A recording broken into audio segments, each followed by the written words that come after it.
राधे राधे। जय श्री कृष्णा। आज हम आपको सुनाएंगे गुरुवार की व्रत कथा।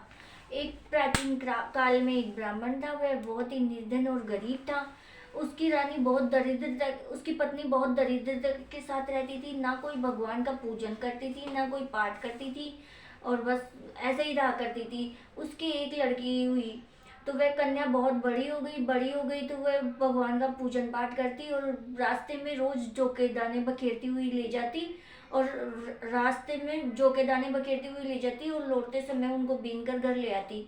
एक दिन वह सोने के हो जाते तब तो एक दिन उसके पिता ने उसको देख लिया। कहा, बेटी ये क्या कर रही है तुम? सोने के जौ को साफ करने के लिए सोने का सूप होना चाहिए।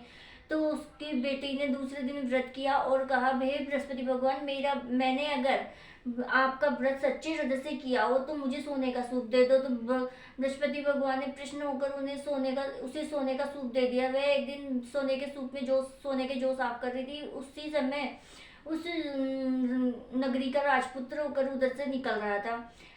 उसके रूप और कार्य को देखकर वह उस पर मोहित हो गया। तो वह कहने लगा, अब घर जाकर अन्न जल त्याग कर लेट गया। अपने उसके पिता ने पूछा कि बेटा क्या बात हो गई?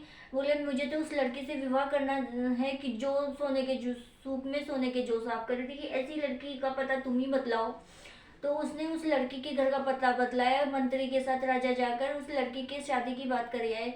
शादी हो गई। तो फिर वापस ब्राह्मण के घर में कन्या के जाते ही बहुत गरीबी दरिद्रता फैल गई। तो वह ब्राह्मण अपनी पुत्री से मिलने चले गए। पुत्री ने माँ का हाल पूछा तो पुत्री को सारा हाल कहा। पुत्री ने बहुत सा धन दौलत देकर उसको अपने पिता को विदा किया।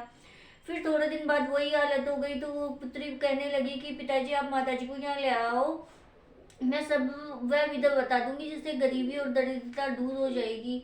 ब्राह्मण अपनी पत्नी को साथ लेकर पुत्री के घर चला गया।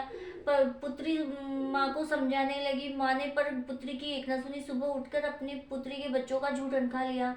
और फिर पुत्री को गुस्सा आया तो उसने एक दिन कोठरी का सारा सामान निकालकर अपनी माँ को कोठरी में बंद कर दिया। सुबह उठकर नीला धुलाकर और भगवान का पूजन पाठ करवाया।